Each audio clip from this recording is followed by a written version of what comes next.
it really worth it to study in Hungary? Is Hungary safe for women wanting to go there? How to get the Stipendium Hungaricum scholarship? Is SAT and IELTS necessary? Hello guys, welcome back to my channel. I know it has been ages since I posted anything, but tera durustai. So let's get started with today's video topic, which is going to be me answering your questions regarding moving to Hungary, certain aspects about Hungary. And I have all those questions from Instagram story if you had replied. If not, I hope that this video in general will be useful for you. So let's begin by introducing myself again. If you guys don't know already, I'm Alish Fajalil Jahan, and I completed my bachelor's degree from University of Debrecen in 2020-25 with a good GPA, and it was done within the time frame of 3 years, which is minimum. So I hope that I can guide you with all the knowledge I have gained with my stay there and with all the experience studying and completing my degree there. The question I have first is Hungary safe for women wanting to go there for bachelor's degree? Of course it is. Like, I stayed there for 3 years, and there were actually certain times when I had to come back home really late, like it was 1 or 2 a.m. at night. And I was completely fine walking around alone. There was like nobody bothering me, and I was alive. I don't think if you can even imagine that in Pakistan, like walking alone at night when there are like no people, no humans.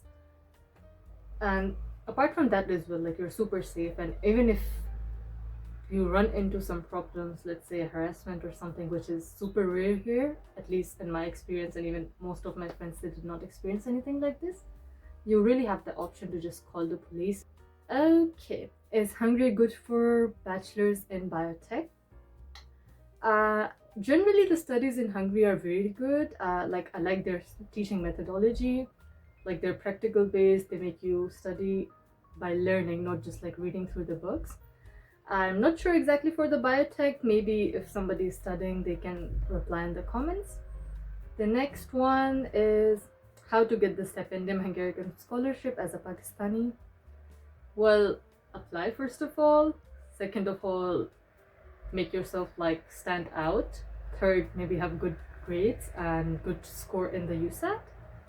And as for the process, I guess I have a video already that how you have to apply exactly. Like, you'll have to apply on 3 portals. Going to be Stipendium Hungaricum scholarship portal, the portal for HEC Pakistan, and then the ETCO, which is the testing council, to be able to properly apply. But of course you can check out the video in my page or channel. What extracurriculars did you have while applying? I did have a lot of extracurriculars actually, and I feel like since I moved here, I'm not having enough of extracurriculars because you have to manage everything here by yourself.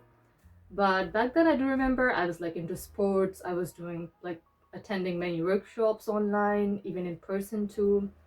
I also like did some entrepreneurship course online, which was like you collaborate with people from different parts of the world and work on a project together. Like, that was all before my FSC or like 12th grade. And I had like even some part-time work experience as well, so the more the better. And the next question is what USAT score is required to qualify, and is SAT and IELTS necessary? The USAT score, it keeps changing. Like, as much I remember, for 2022 it was 75 that I got, and I believe that was more or less like the highest at that time, if I'm not wrong. If somebody can correct me, they're most welcome. But they have been like changing over the time, and based on the USAT score they create the merit, and based on the merit then there's the selection of participants. And as for the SAT and IELTS, no, it's not necessary. You can get like an English language proficiency certificate from your last institution, which is like your college, that states that you studied in English, and that's what I did as well, and it worked.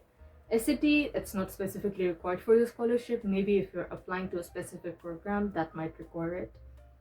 And the best dorm for Debrecen. And I don't know, fortunately or unfortunately, but I did not get a place in dorm for my first year, and then after that I did not live in any dorm. But what I have heard from my friends, that Peter and the campus dormitory, they're like the best ones, or the campus dorm is the best one actually. So try to look for the pictures, and living wise, I guess these are the good ones in Debrecen. Again, someone can add in the comments if they know something better. guide us regarding embassy interview for CS. Mm, well, actually, the embassy interview, as much I remember, it wasn't so hard at all. You just like show up and they're gonna ask you simple questions that, okay, why did you choose Hungary? Like, I'm just gonna tell what they asked me. They're like, okay, introduce yourself. You introduce yourself. They are doing this and this and this. And they're like, okay, why did you choose Hungary? Then you again like answer it. And they also asked, okay, were there any other universities that you applied to, or any other countries that you wanted to go to? They can even ask, like, do you know or do you have any relative back in Hungary or like in EU? You can answer that. And most of it was that actually. And yeah, they actually also asked that, what are your plans after you graduate? Like normal questions for the visa interviews, nothing specific regarding to CS. Okay, next question is, how much living utilities rent cost for self-funded students? Actually, the living costs for self-funded students or like scholarship students, they're almost same, like the rent and groceries and everything. It's just like self-funded students, they will have to pay for the tuition fee, which is around like 7 to 8,000 US dollars per year, as far as I checked the last time. Depending on the course, of course, if you're in medical, that can be around 10,000 US dollars. And as for the living costs, they are now varying very much. I would say in Hungarian forints, or maybe I can just put it on the screen because I already have like a video regarding this. And on average, I would say like you would need more money than your scholarship in general. And if you're self-funded, of course, so let's say you should set aside 150 forints, like Hungarian forints, to live by. And if you have like an expensive place to live, then it's going to be more, of course. But with the basic living place and with the basic groceries, you should be able to survive in 150K maximum. Of course, if you have an expensive place, then it's going to be more expensive. And what should we buy from Debrecen and not bring from Pakistan? Okay, I think I got the question wrong in my head first time. You should, first of all, let's mention the things that you should buy from Pakistan. First of all, get a calculator, because I heard like some of my friends, they had to pay like 10K HUF, which is around about 8,000 Pakistani rupees for a calculator, like a scientific calculator. So get that for sure. And other things are like traditional things that you should be getting from Pakistan, and maybe some chargers and stuff, because those are like just a bit expensive here. It's not like you can't find anything here, you can get most of the things. And except for the traditional wear, you don't really have to bring anything from Pakistan if you can bear the cost to buy them here. As for the winter jackets, yeah, I would say like winter jackets, try to get them here. And the stationery, like your pens and everything, try to get like the basic ones mostly, because every now and then there are like some job fairs here, or somehow there is some event and you can get multiple stuffs from there. What about Debrecen University? What about University of Debrecen? University of Debrecen, it's a good university, of course, for studying. I graduated in time. I like their learning methods, and especially if you are doing something medical related or bio related, they are quite high in ranking, even within the whole EU. Okay, the next question, could you tell us about what you wrote in your motivational letter? I wrote actually a lot of things in there, and it's from the times when there was no GPT, no AI, no anything. And this one can have a whole video on if it's on. So if you guys need it, just like write in the comments below, and I'll try to make one for that. But just to summarize, like I had an intro paragraph, and then I mentioned why I chose this course. Then I mentioned my goals from this degree and like my current goals for life overall. And then I mentioned why I chose University of Debrecen and why Hungary specifically. Then I mentioned like how am I supposed to, or how am I planning to deal with the challenges. And then after that there was a paragraph about my plans after, or like during my studies there. And then there's like a closing statement, which is the traditional thanks for considering my application in advance, and etc, etc, etc. What were your stats or achievement? If you're asking about like before applying, then I mentioned that before, like in the beginning of the video also, that you should have good scores, extracurriculars, good usage scores. And if you're asking like during the degree or after degree, then there's like invaluable experience that I gained, and I got good scores, which was like 4.5 out of 5. I hope that answers your questions. Then, okay, ma'am, degree khatam ho rahi hai kya? Aage kya kare? Try to look for some master's degree if you want to go for education, or if you want to stay here, or if you can get a full-time job. That's like the best thing. For me, I did one of these two things also. Maybe I'll tell you guys in another video. Is it worth it studying computer science in Debrecen? Okay, so this is actually the last question, and I would say, of course, it's very worth it to study in Debrecen in the terms that the education is good and you actually have less pressure on yourself as compared to if you study in Budapest, like the ELTE University or BME, which is quite famous for the computer science courses, but they're also very tough, as much I have heard. Like, people are just crying to get their degree. But as compared to that, you have to cry lesser in Debrecen. Like, you still will be crying, trust me. But it will be lesser. And if you just need to study, of course, that's good.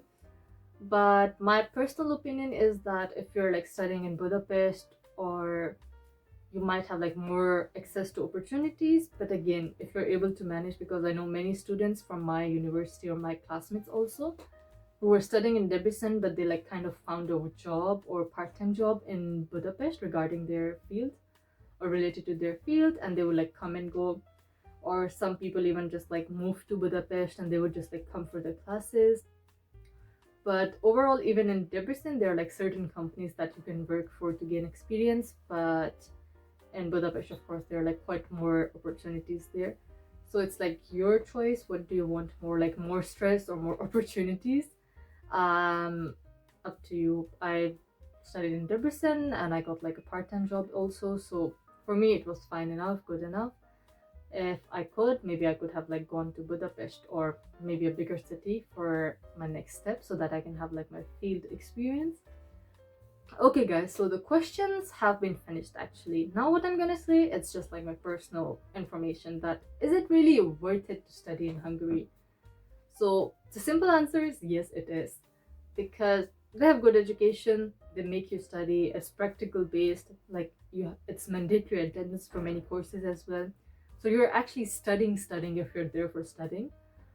And if you're coming from Pakistan directly, it's like a good way for exposure. You get access to travel or explore whole countries in the European Union, which I was able to also travel a lot. And you get to meet a lot of people. So if you're really coming to study here, then it's completely good for you. But if you want to, like, let's say, settle here to get a full-time job, I guess you might have to adjust your expectations. Because what I had to do was, again, just like study and move out of Hungary. I'm right now in another country. Let's leave it for another video. And but I do still know some people who got like a full-time job there and they're working in their field, like IT or etc. But with the new immigration laws Hungary has implemented, it's getting actually harder to just live in Hungary with like any other status than students. So if your plan is to study, of course, come here. If you wish to like stay long term, I guess try to adjust your expectations accordingly. And with that, I guess it would be the end of the video. I hope you watched till the end, and I hope there was useful information in here. And I would like to also ask you guys that since it's summer vacation, I'm planning to commit more time to the YouTube. Finally, I will hopefully be adding or posting more videos. So if you guys have any questions or anything that you would like to make me a video about, just write in the comments below, or maybe like scan the QR code on the screen or click the link for my Instagram to text me there. Just like reach me through anywhere and I'll try my best to either answer it or make a video about it.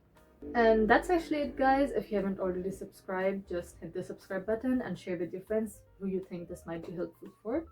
See you in the next video. Bye bye.